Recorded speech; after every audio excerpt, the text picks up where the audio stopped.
Bonjour à tous, nous vous revoici pour un nouveau mini tutoriel vidéo du cabinet Landau Associés. Alors cette fois-ci, abordons un sujet d'actualité, c'est le récent décret 2018-617 du 17 juillet 2018. Alors ce décret, il concerne surtout les questions d'urbanisme et de droit de la construction. Mais ce que je vous propose que nous découvrions ensemble, c'est ce qu'il changera au 1er octobre prochain pour les référés suspension, et ce, contrairement à des bêtises vues sur Twitter, même en dehors du droit de l'urbanisme et de la construction. On parle bien de tous les référés suspension pour les recours déposés à compter du 1er octobre 2018. Le changement à retenir en une phrase, c'est désormais, après un référé suspension perdu, faute de moyens sérieux, le requérant devra expressément confirmer sa requête au fond, sauf s'il a engagé un recours en cassation contre cette ordonnance de référé. Alors, décortiquons ce que cela veut dire concrètement. Alors, première hypothèse, je peux avoir mon requérant, autre que le préfet, qui dépose un référé suspension, et puis évidemment un recours au fond. Ok. Car pas de référé suspension sans qu'un recours au fond ait été déposé au préalable. Première hypothèse, le requérant peut obtenir la suspension de l'acte qu'il a attaqué. Dans ce cas-là, la procédure suit son cours, tout va bien. Deuxième hypothèse, le requérant peut perdre son référé, mais faute d'urgence. Dans ce cas-là, la procédure suit son cours. D'ailleurs, on peut même faire un nouveau référé dans ce cas-là, s'il y a quelque chose qui change quant à l'urgence.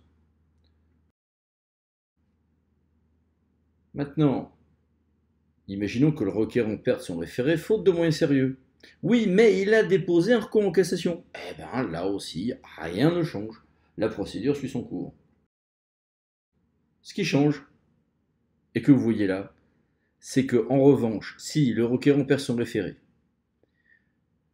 non pas sur l'urgence, mais faute de moyens sérieux, selon le juge des référés, et que ce requérant n'engage pas de recours en cassation, alors il devra bien penser, dans le délai d'un mois, à expressément confirmer sa requête au fond. Que se passe-t-il si par contre le requérant perd à la fois sur l'urgence et sur le moyen sérieux? Et bien évidemment on applique la nouvelle règle selon laquelle il devra également confirmer son recours au fond. Sinon celui-ci tombe. Tout ceci est bien bel et beau, mais que se passe-t-il si en revanche le requérant est le préfet? Si le requérant est le préfet, et on arrive donc à un graphique final qui ressemble à ceci, ce qui est effectivement un peu plus compliqué, c'est que, premier élément, si le préfet perd faute de moyens sérieux, eh bien, selon nous, il devra, comme tout autre requérant, confirmer sa requête au fond. Par contre, que se passe-t-il si ce requérant perd au fond, faute de moyens sérieux, sur son référé donc, mais qu'il forme appel, car le préfet lui forme appel, il ne fait pas de recours en cassation. Eh bien, selon nous, il serait prudent, tout le moins, que le préfet pense bien également à confirmer sa requête au fond, puisqu'il n'entre pas expressément dans les dérogations à cette nouvelle règle. Bref, les requérants individuels qui se font débouter faute de moyens sérieux doivent bien penser à confirmer leur requête au fond. Dans le cas des préfets,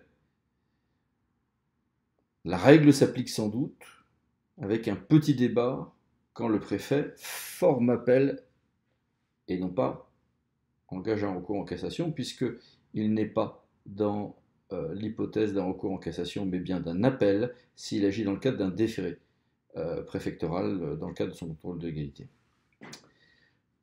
Donc, à partir du 1er octobre 2018, les greffes devront penser à nous notifier ce genre de choses, mais il y aura un effet de désengorgement des tribunaux administratifs qui est à l'évidence une des lignes forces des réformes de ces dernières années.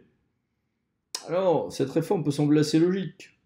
Si le juge nous dit qu'il n'y a pas de moyens sérieux, est-ce bien raisonnable de maintenir son recours au fond? Sauf que le nombre de cas où on était censé ne pas avoir de moyens sérieux en référé, et finalement, parce que les moyens ont été développés différemment, ou tout simplement parce que l'affaire a enfin été examinée avec tout le sérieux qui s'imposait, le nombre de cas où on se retrouve avec un référé suspension rejeté, faute de moyens sérieux, mais finalement conduisant à une affaire se terminant par une annulation, ne sont pas des hypothèses si rares que ça. Donc on va en tout cas avoir une arme contentieuse à venir, une complexité supplémentaire qui va nous donner lieu de jouer un petit peu dans les contentieux à venir. Merci, à bientôt à tous pour un nouveau tutoriel vidéo de notre cabinet ou pour d'autres types de vidéos. Et bon été à tous, au revoir.